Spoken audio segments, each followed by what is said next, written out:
Ethan couldn't shake the image from his mind. The way Lily's face had lit up in the cafe, her hands moving frantically, joyfully, as though she had been waiting all her life for someone to speak her hidden language. He had never seen her so alive, so animated. It made his chest tighten with a mixture of awe and something heavier, something uncomfortably close to guilt. The woman's name was Sophie. He remembered her soft voice, the calm steadiness in her eyes, and the way she didn't hesitate to kneel down at Lily's level as if meeting her where she was mattered more than anything else. Ethan had watched, frozen, as his daughter's silent world bloomed with laughter and meaning in Sophie's presence.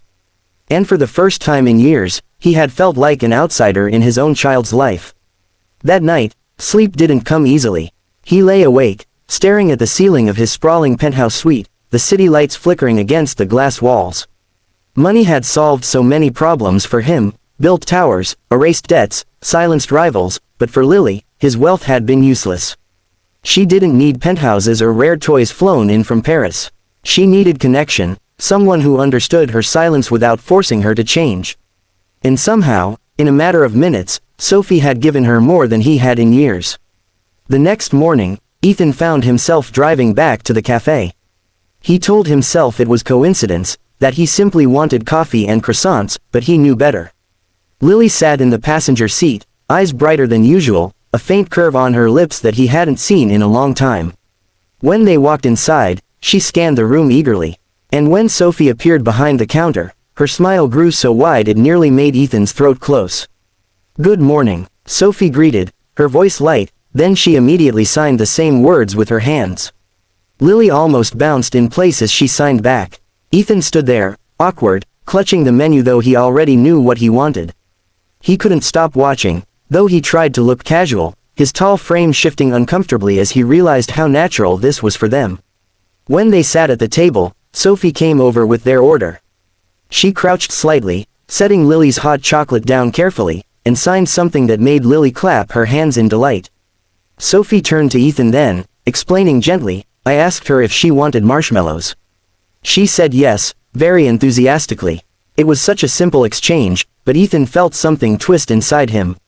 That was all it took. A question, a reply, laughter. And yet he had spent years chasing specialists who spoke in terms of charts and tests but never truly spoke to Lily herself. He cleared his throat. You know sign language well." Sophie smiled. "I'm still learning every day. I'm studying speech and hearing sciences. Sign language is a big part of my focus." She hesitated, glancing at Lily, who was sipping her drink happily. "I also volunteer at a community center for kids with challenges like hers. It's my favorite part of the week." Ethan nodded, though words stuck in his throat. He wanted to ask her so many things, how long it took to learn, whether Lily could truly thrive with it, whether he could learn too. But he wasn't used to asking for help. He was a man who commanded boardrooms, who had people scrambling for his approval. Asking a young woman in a cafe for guidance felt like weakness. Still, when Sophie excused herself to tend to another table, Ethan leaned forward, whispering to Lily. "You like her?" Lily nodded vigorously, her eyes shining, and she began to sign something quickly. Ethan watched helplessly, recognizing none of it.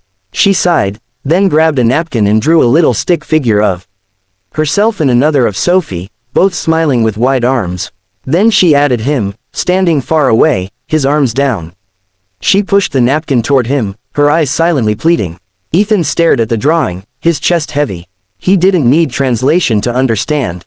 The following week, he returned again. And again after that, each time, he told himself it was for the coffee, for the quiet space to think, but he knew the truth. It was for Lily. It was for Sophie. He began watching their interactions more closely, noticing the rhythm of their signs, the way Sophie corrected Lily gently, encouraging her when she struggled to remember a word. Sometimes Sophie would guide Lily's hands with her own, patient and warm, never rushed. Other times she would make exaggerated expressions, teaching Lily how emotions mattered in the language just as much as the signs themselves.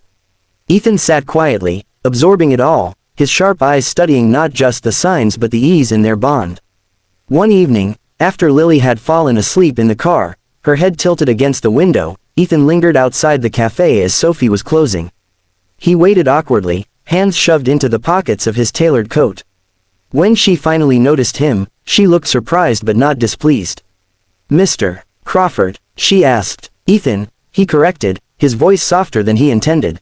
Please, just Ethan, she nodded. Ethan, then, is everything all right? He hesitated, the words foreign on his tongue.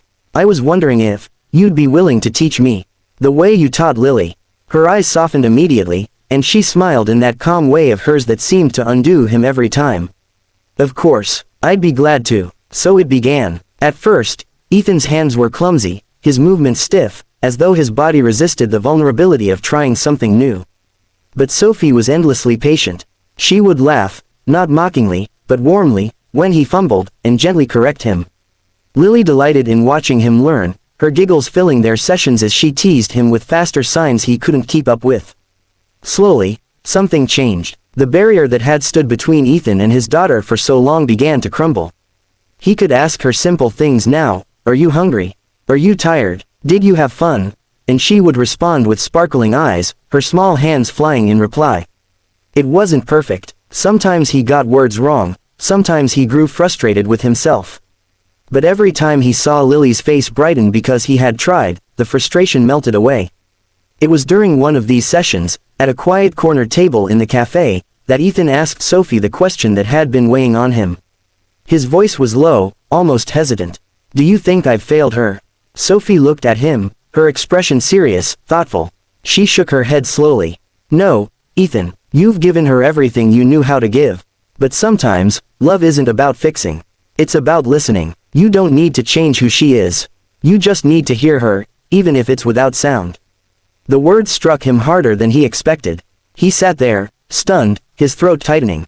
No one had ever spoken to him like that before, without fear, without flattery, without agenda. Just truth. For a long moment, he couldn't speak. He could only look at her, at the quiet strength in her eyes, and feel something stir deep within him that he hadn't allowed himself in years. Trust. That night, as he tucked Lily into bed, she signed something slowly, carefully, as though she wanted him to understand. He recognized it after a beat. 2 words. Thank you. And for the first time in a long time, Ethan Crawford, the man who had built empires, felt small tears sting his eyes. Not from defeat, but from finally beginning to win where it mattered most. He turned off the light, closed the door softly, and stood in the hallway with his heart pounding, knowing that silence no longer felt like a wall. It felt like a bridge he was finally learning to cross. The weeks melted into a rhythm Ethan had never imagined he could have with his daughter. His days still carried the weight of endless boardroom meetings, sharp negotiations, and the clamor of men who wanted his signature on contracts worth millions. But when he returned home, when he set down the suit jacket and the phone, his evenings belonged to Lily. And, more often than not, to Sophie. It started innocently. At first, Sophie came by only as a teacher. She would sit at the long oak dining table in Ethan's penthouse, patiently guiding both father and daughter through lessons. She brought flashcards, little games, and sometimes even small candies as rewards for Lily's progress. Ethan found himself watching her as much as he watched Lily, her calm presence, her laughter, the way she lit up when Lily understood something new. It was nothing like the transactional world he knew. There were no contracts, no power plays. Just kindness, steady and unwavering. Ethan's hands, which had always been meant for signing deals and building towers, now stumbled their way through alphabets and phrases. He was clumsy, and at times it frustrated him. His instinct was always to conquer, to perfect. But Sophie never let him rush.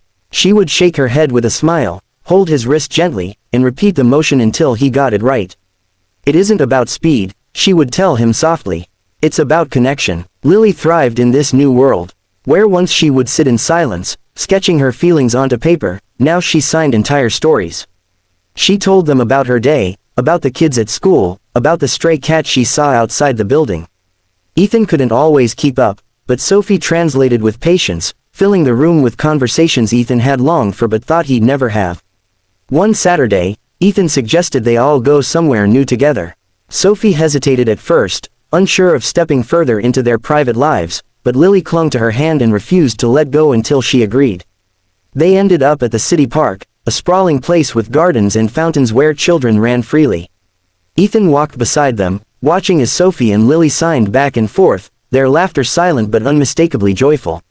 At one point, Sophie encouraged Lily to join a group of children who were playing a ball game. Lily hesitated, her shyness flickering, but Sophie bent down, signed something gently, and suddenly Lily nodded and ran toward the other kids. Ethan saw her laugh, really laugh, as she played with them.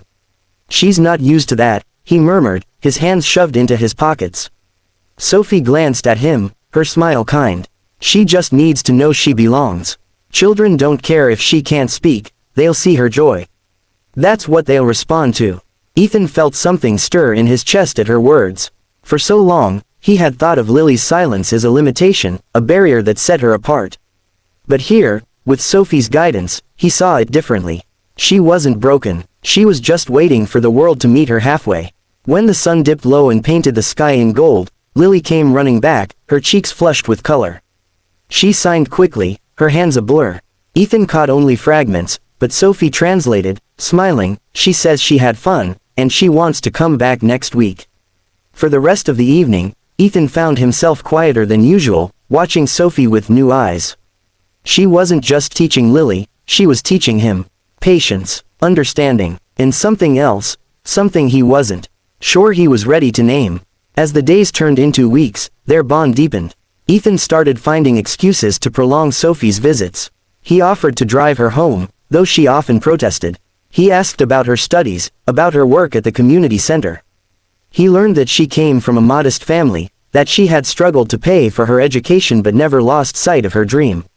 "You could work anywhere," he said once, during one of their late evening conversations when Lily had already gone to bed.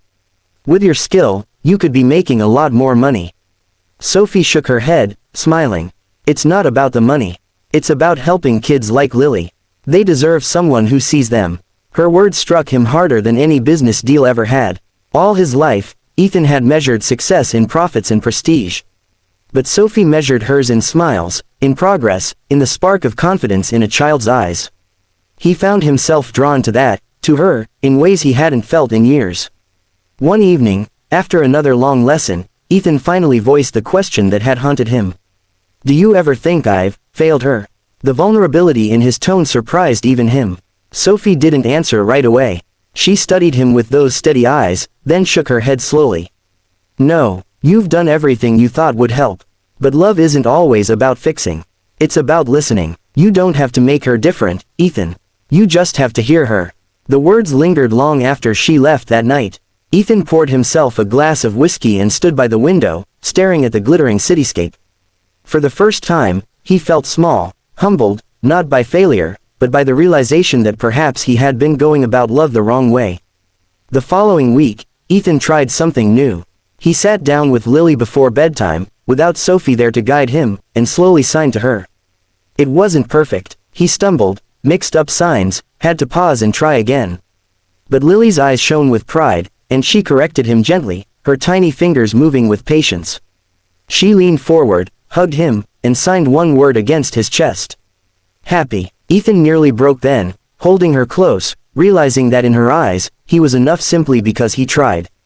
From that night onward, he made it his mission. He studied late into the evenings, his large hands practicing signs in front of a mirror. He asked Sophie more questions, not just about words but about how to use his face, his expressions, to make the language real. Lily watched his progress with delight, cheering him on in her silent way. The walls that had once stood between them began to crumble.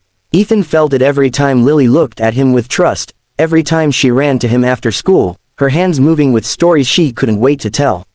For the first time since her birth, he didn't feel like he was standing outside her world. He was inside it, and Sophie was the reason. One rainy evening, after dropping Sophie home, Ethan sat in the car for a long time, watching the rain streak down the windshield.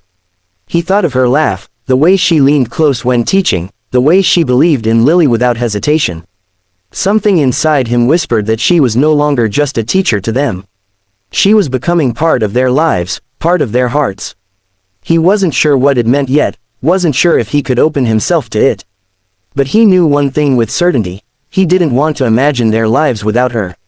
And so, quietly, without fanfare or decision, Sophie became a fixture in their days, not just a guide, but a presence that turned their silence into something beautiful. For Ethan, it was both terrifying and extraordinary. He had spent years thinking he could buy his daughter everything she needed, But here was a woman who had given Lily more than he ever could, with nothing but her hands in her heart. And as he lay awake one night, staring at the ceiling while the city pulsed outside his windows, Ethan realized something he had never dared admit before. Sophie hadn't just given Lily a voice. She had given him one too.